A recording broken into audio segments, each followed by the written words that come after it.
नमस्कार साथियों, मैं हूं आपके साथ सत्यव्रत अवस्थी और आप देख रहे हैं सरल उपाय सहज समाधान। साथियों, आज के इस वीडियो में हम आपसे चर्चा करेंगे कि जब हम गुरु बनाते हैं तो कौन सी ऐसी चीजें हैं जो गुरु में व्याप्त होनी चाहिए और कौन सी ऐसी चीजें हैं जो गुरु में नहीं होनी चाहिए।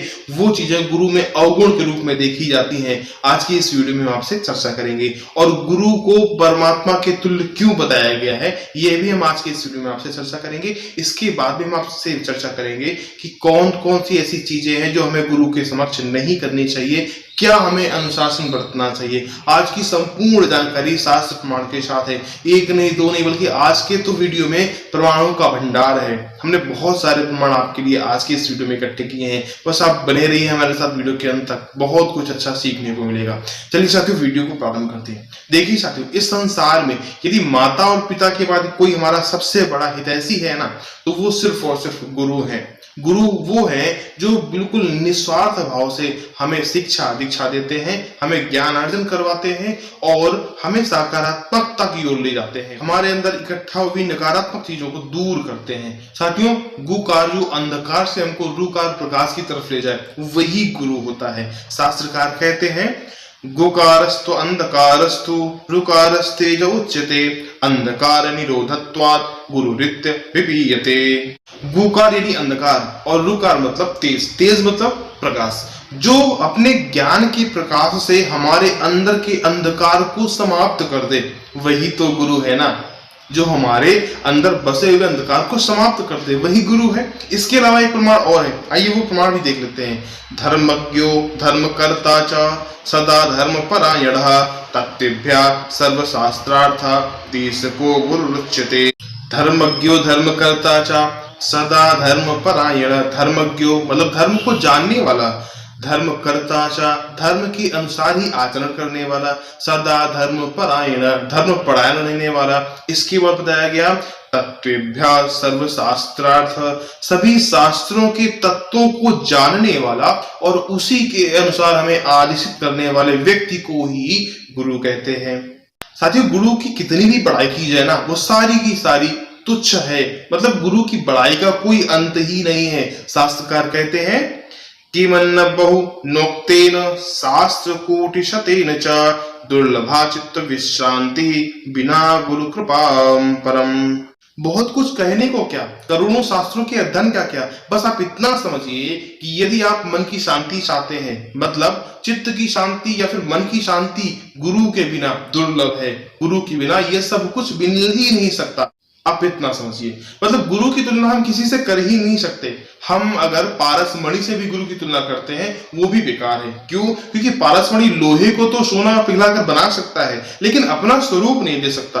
और गुरु जो होता है ना, वो कुछ भी करके सारा कुछ जितना उसके अंदर है वो सब कुछ आपको दे करके अपने ही गुण आपके अंदर समाहित करना चाहता है। जैसा वो है वैसा ही आपको बनाना चाहता है। इतनी बड़ी महिमा है गुरु की। मतलब इसीलिए तो हमारे शास्त्रकारों ने गुरु को साक्षात परमात्मा का स्वरूप बताया।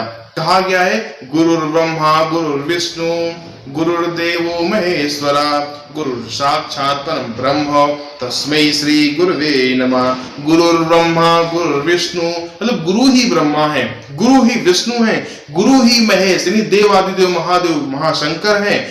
गुरु साक्षात पर ब्रह्म, गुरु साक्षात पर ब्रह्म मतलब साक्षात परमात्मा स्वरूप है गुरुदेव। ऐसे साक्षात गुरुदेव को प्रणाम करते हैं, नमन करते हैं। मतलब इतनी बड़ी महिमा है कि गुरुदेव को साक्षात परमात्मा का स्वरूप बताया गया। इसके बाद बताया गया अखंड मंडलाकारम व्याप्तम मेन चराचरम तत्पदम दर्शितम मेन तस्मै श्री गुरुवे नमः। अखंड मंडलाकारम, अखंड ब्रह्मांड में जो कुछ भी व्याप्त है, व्याप्तम एन चराचरम जो भी चर और अचर, जीवित और मृत जो भी व्याप्त है, तत्पदम दर्शितम मेन यदि वह सब कुछ देखने में कोई समर्थ है ना, तो वो सिर्फ और सिर्फ गुरुदेव ही है। तत्पदम दर्शितम मेन तस्मै श्री गुरुवे नमः। और ऐसे गुरुदेव भगवान को प्रणाम है, नमन है। अब आइए समझ लेते हैं कि गुरु कौन कौन हो सकता है। क्या जो सिर्फ शिक्षा और दीक्षा देते हैं, क्या सिर्फ वही गुरु है या और कोई भी गुरु हो सकता है? तो हमारे शास्त्रकार कहते हैं, प्रेरका सूचकस्यैव वाचकी दर्शकस्तथा शिक्षको बोधकश्चैव षडेते गुरुवस्मताः प्रेरका सूचकश्चैव प्रेरणा देने वाले, रास्ता दिखाने वाले, सच बताने वाले, शिक्षको बोधकश्चैव शिक्षा देने वाले, बोध कराने वाले, ये सभी व्यक्ति गुरु के समान होते हैं। इसके बाद एक प्रमाण और मिला, अज्ञानतिमिरान्धस्य ज्ञानाञ्जनं शलाकया चक्षुरुन्मीलितं येन तस्मै श्री गुरवे नमः। अज्ञानतिमिरान्धस्य ज्ञानाञ्जनं शलाकया, जो ज्ञानांजन रूपी शलाका से, अंधकार से अंधे हुए व्यक्ति की आंखों को खोल दे, वही तो गुरु है। और ऐसे गुरुदेव को नमन है, प्रणाम है।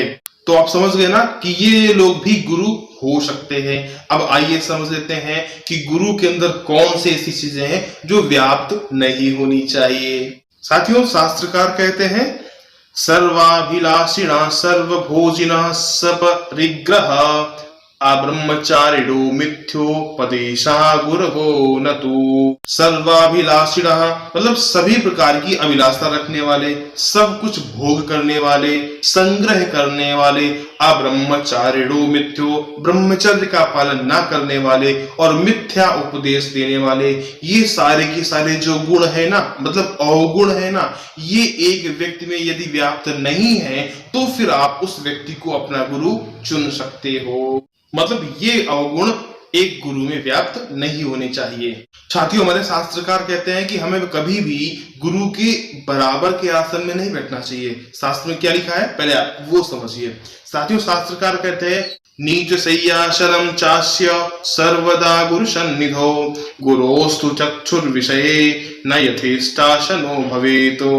नीच शय्यासनं चास्य सर्वदा गुरु सन्निधौ मतलब जब भी आप गुरु के पास बैठे हैं ना, तो हमेशा उनसे नीचे आसन पर बैठे, मतलब उनसे छोटे आसन पर बैठे।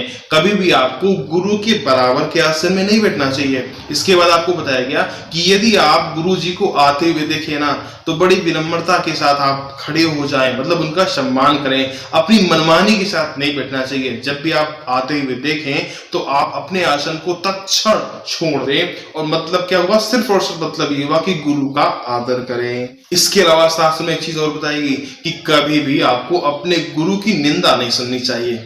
यदि आप निंदा सुनते हैं ना तो आपको बहुत पाप लगता है। शास्त्र में क्या बताया गया है, आइए पहले वो देख लेते हैं। साथियों, शास्त्रकार कहते हैं, गुरु यत्र परिवादो निंदा वापि प्रवर्तते कर्णो तत्र विधातव्यो गंतव्यम वा ततोन्यतः।